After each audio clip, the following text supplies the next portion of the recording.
Today we're going to be installing one of the Jegs universal drive shaft loop and crossmember kits into my 54 F100.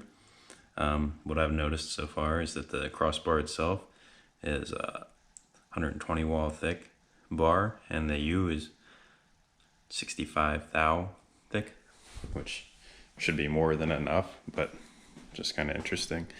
I also like to make some plates to bolt to the frame.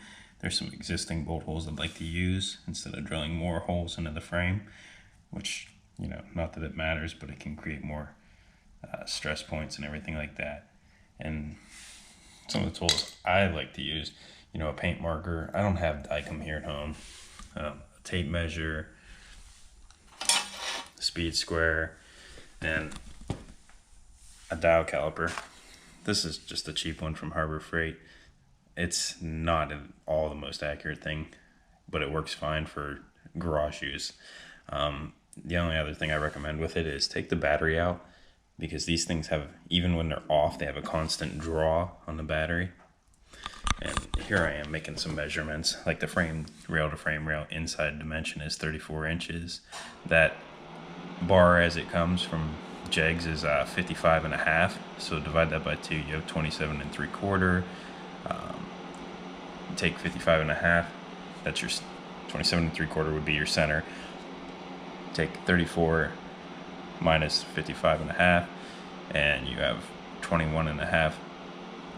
Divide that by 2, and you have 10 and 3/4 that needs to come off each end from the center to make it fit in the center of the little U, like half U they put in. So that's how that's going to work. The frame flange that I want to make, the existing bolt holes are 1.5 inches center to center, and I can fit a 3-inch plate width, so that's what I have laid out there. I'll drill them on, I have one of the Chinese mini mills, and that's where I'll drill them, just stack the plates so they're both exactly the same. And I haven't decided yet if I'm just going to make a sandwich plate on the outside too, just for the additional support. It doesn't need it, it's not a supporting cross member, but it is something that I like to do a lot of the times. Just it creates less stress on the frame rails themselves should something happen. And it's one of the things, a lot of tracks are very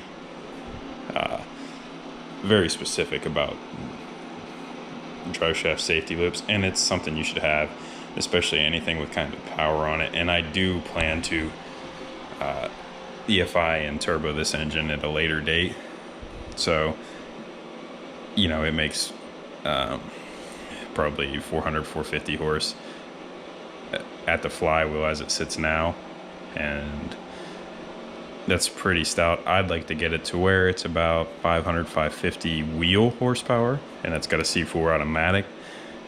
But for now, you know, we want to build the rest of the frame and support it. These old frames are very thin. They're not boxed. They're not, you know, they're just not designed the same as today's vehicles. And the other thing is, I need to go over the valve adjustment on here. I have lunati link bar lifters in it, but they're actually made by Morel, and with half a turn of lash in them, sometimes I get a little bit of cold start noise.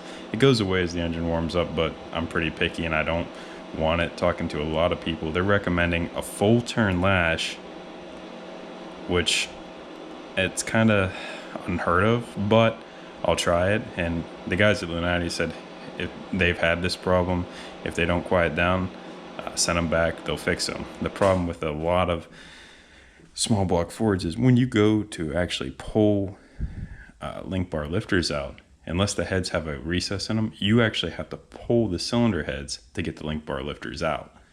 So we'll see. Hopefully a full turn lash does it. I've also heard that these particular lifters are very finicky about oil types and weights. And I'm running a 1540 due to the clearances that I set the engine with, knowing that it's, you know, a forged piston engine and that I was going to turn 7,000 RPM with it. And I loosened up the mains and rods a little bit, and I'd like a little thicker oil in there just to keep the pressures where I'm happy. And I guess these Morel type lifters are very picky about it. They'd like more of a 1030 weight oil, which I can run.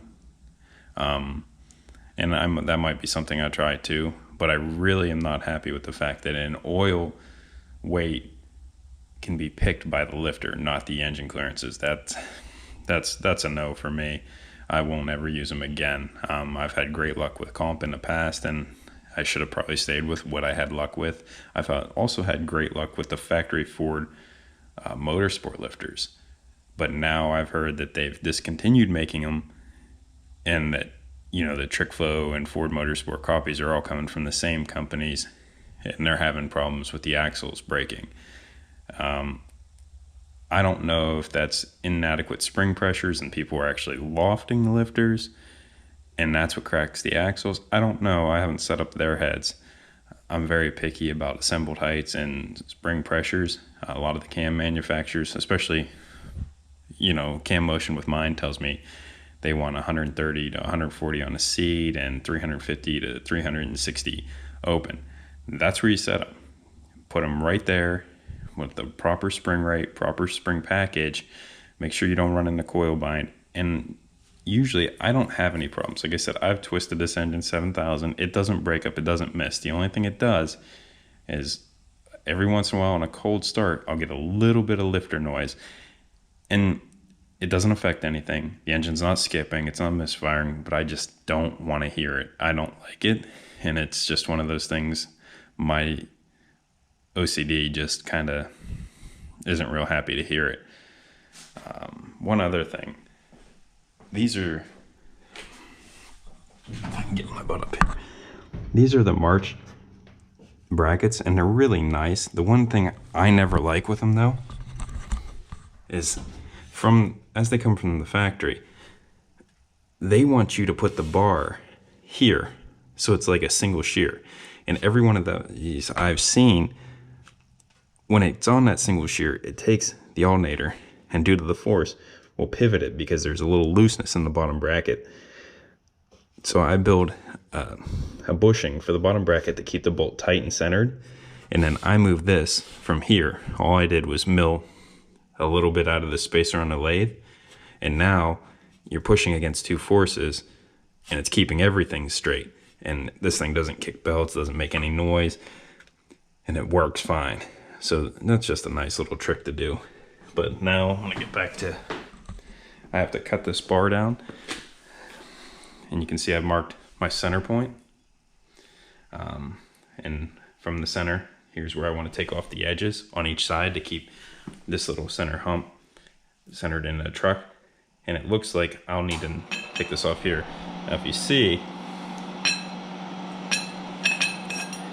their bends are not perfect. It's not 100% square, so it doesn't really matter, but it just is that. And then also down here, you're gonna end up with this at an angle. So you're gonna have to angle cut it and notch it to fit the tube properly. All right, here we are. We got it all cut down. We got our flange plates tacked together on it. We're gonna go ahead and finish weld it, fit it up in the truck, and then we'll fit the U-hoop and pull back out and paint it. All right, we got our flange plates welded on. Little Hobart did a nice job with it. Looks good. Be more than enough to hold on a drive shaft loop. I'll bring you back once I get it up in the truck. And we can start drilling the other two holes we need to drill, fit the U-hoop, and should be done. All right, guys, I got it fitted up in there. We got good clearance the whole way around. Suspension is loaded right now. So should be plenty good to go. Room above and below. Fits in there really nicely. Let me shine a light on here. Like I said, bolted it to the frame instead of welding. I like that better. So if something should happen, I can pull it back out. So that should definitely work well now, and keep the Track official's nice and happy.